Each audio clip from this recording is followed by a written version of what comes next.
So what we see from the camera, I'm just going through it here. You see Alex Ray going flying on his Honda and Raper up the inside, and then I think it's 282 who goes straight over the top and cleans them up. And then once they get up, Ray starts getting stuck into Raper and they start getting at it in the middle of the track. And then obviously the officials there, the referees, trying to break them up in the middle of the heat race. So nevertheless, probably a little bit more entertainment than what we bargained for this Supercross round. For those of you that are new to the channel, my name is Andrew Hammer. Struggled with riding and racing fitness for about 14 years of racing, and I don't want you to be one of those riders, which is why I put these videos together. There's two sides of the fence with this one. Is some people are for this stuff and they see it as entertaining and they want it to be part of riding and racing. And I think the AMA is too strict on this type of stuff. And then you've got other people on the other side of the camp that don't want to see this stuff in our sport and feel that it's not professional to be able to have this representing our sport. So my thoughts on this from three different perspectives is, first of all, you've got the AMA's perspective. And so the AMA, I guess, as a business is very good, okay? If you look at other brands or other businesses out there, like let's say for the UFC, for example, where they let athletes and let their fighters say whatever they want to say, the AMA is very prim and proper, okay? There's certain things that riders can say, certain things that riders can't say. The press conferences and everything are usually boring as shit, and there's not too many people that watch them. And the reason for that is just the company as a whole focuses on being good. And when you focus on being good, you want your image or your sport or your business to be always seen in a positive light and to have as little controversy as possible.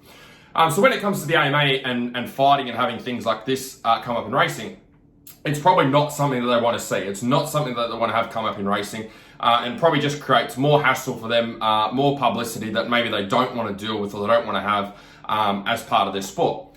In saying that, they haven't missed the mark with being able to leverage this opportunity on social media. So maybe I'm wrong there. But overall, they seem to, like, same with takeout, same with block passes and a lot of aggressive moves. We saw like the stuff with Barcia and Anderson has been penalised. So he got 3 points taken off and a $3,000 fine, which is probably 2/5 of fuck all for him anyway.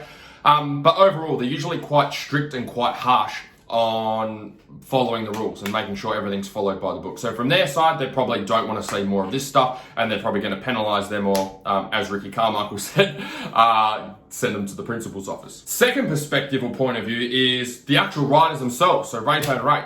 Now, as a rider and racer, from a coach's perspective, for me, it's like your focus should always be on the riding and racing. It should never be on taking other people out. It should never be on trying to get back at someone, because at the end of the day, that stuff doesn't really matter. The thing that you're there for is racing.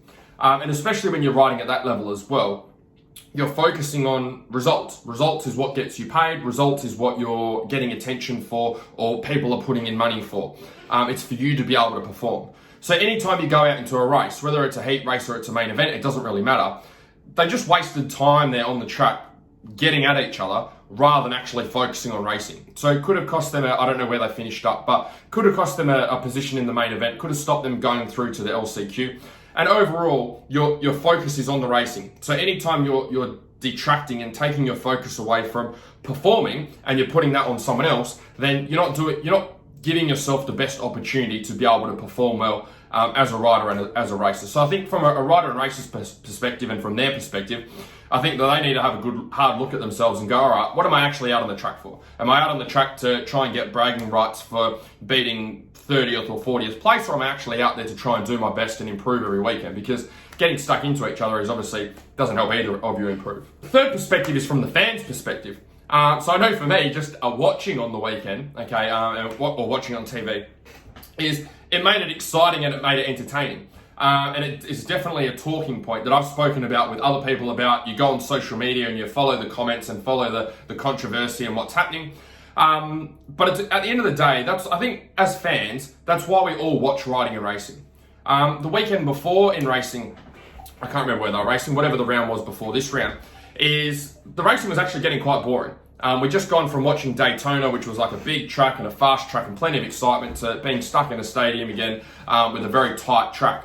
And there wasn't too much passing, wasn't very much happening. Got to the end of watching the 250 main event, and I was like, it's kind of like a boring round, this one. Got into the 450, started off quite boring as well. And then all of a sudden, we had a few crashes. Okay, never want to see people get hurt, never want to see riders go down, but at the same time, it provides entertainment and excitement during racing as part of racing. So we saw Jason Anderson go down, and then we also saw Cooper Webb and Chase Sexton go down within a matter of laps. And that added a lot of excitement to the racing. And I guess at the end of the day, as fans for any sport, the reason we watch the sport is we've got some level of enjoyment that we get from watching people ride. We like motorbikes. But at the end of the day, the reason why we tune into the riding and racing every weekend is to be entertained. Okay, like the reason that we watch racing in comparison to watching someone at a practice track or watching some YouTube videos of someone riding on a supercross track is because of the entertainment value that comes from riding and racing and being competitive. When you're watching a whole bunch of guys out on the track just following each other with, 5 seconds between each other, and they're just going around and doing all of the jumps cleanly, and there's no crashes or there's no block passes or there's no entertainment or no fights or anything like that, we're not being entertained.